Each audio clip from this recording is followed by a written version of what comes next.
Hi guys! Welcome to my YouTube vlog.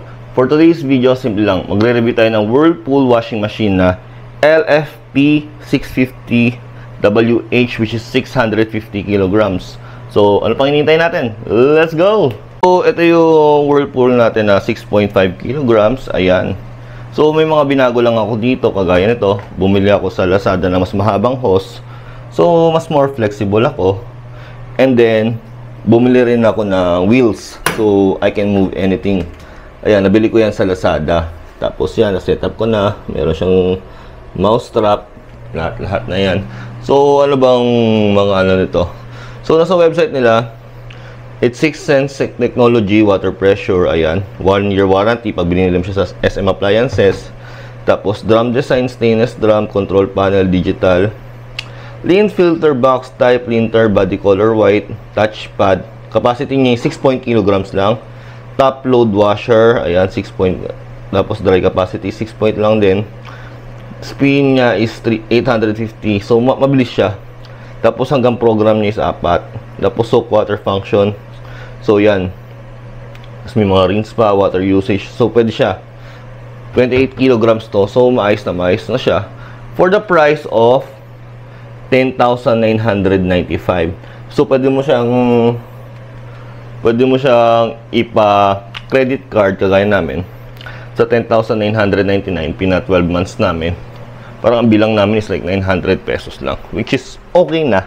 Gamit na siya. So what's inside? Ganyan na yung tsura niya. Built-in na siya. Dito yung lagayan ng ng fabric conditioner, and then dito yung soap. So maglalaba lang tayo, papakita sa inyo yung mga how to use this one. So, yun, most of the time, hindi ko naman siya pinupuno. Yan, kasi nga, pag natubigan pa yan, bibigat pa yan. So, maglalagay lang ako ng isang powder lang. Yan.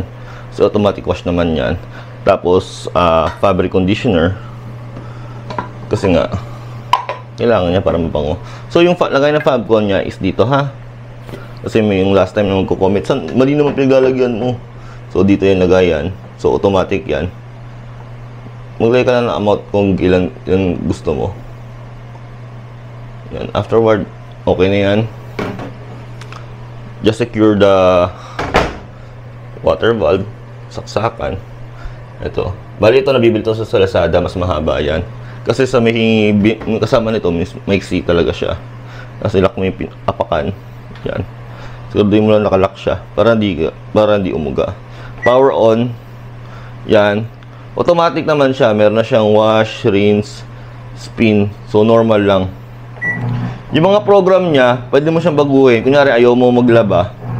Pwede lang spin lang para matuyo. Kunyari, nag-hand wash ka. Pwede mo gamitin siyang dryer. Ayan na. So, ayan. Nag-sensor na siya. Nakita niya na 46 minutes yon. So, wash muna siya. And then, rinse and spin. Okay na yon. Pero may mga function siya at saka set. Kung ilan yung gusto mong baguhin, pwede mo siyang i-customize. So, energy saver siya. Ayos yan. So, 46 minutes tapos na siya. So, antabayan na natin kung anong susunod na mangyayari. So, maririnig mo naman yung sounds niya, di ba? Ayun o, dumadaan yung tubig. Maayos. Walang tumutulo. Which is yung mga gusto mong makita. Basta ito, basta nakapatong siya sa sa lagayan. Para, hindi siya mangalawang. Kagaya ito, almost 1 year ko na siyang ginagamit. Hindi siya nangangalawang kasi nga hindi siya nababasa ng tubig, di ba? So ayos yung lagayan na yan sa may Lazada na yan. Abangan natin in 46 minutes. So ayan, halfway, makikita mo na siya, nag-aano na siya, spin na siya. After nun, rinse pala and spin. Magdadry na siya doon. Maganda dyan kasi maganda rekta para hindi mangalawang ilalim, hindi mababasa. So ayan, spin siya. Tapos mamaya afterward, magtutubig. Even though na-secure ko na siya, ayan, hindi mo maiiwasan yung tubig. Nag-i-splatter pa rin talaga. Yun lang. So yun, almost dry na siya. Spinning na siya, 2 minutes na lang from 45 minutes. Papayta sa inyo kung gano'n siya ka-dry. Even though 1 year na siya lang ginagamit. Ganda pa rin ang ikot niya, tahimik pa din. Flawless, matibay. So yun, nag-ring na yung bell. Yung sounds. Ayan, makikita mo.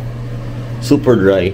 Walang tubig, walang So, sabit natin siya para mapakita niyo yung mga finished product. Yan, tapos almost 90% na siyang tuyo. after masalang, di ba? So, I think whole day lang, yun na siya. Ayun na, makikita mo. So, ayos siya sa mga, ayos siya sa mga fast-moving world. Kaya yan, kinabukasan kailangan mo agad or kinagabihan. So, ayos-ayos na yung washing machine na yun. Maliit lang siya, compact, 10,000 lang. Para sa mga nag-start ng family na kagaya namin. So, kung gusto nyo ng mga gatong product review, huwag kalimutang like, share, subscribe ang YouTube channel ko. Maraming salamat sa ulitin. Peace out.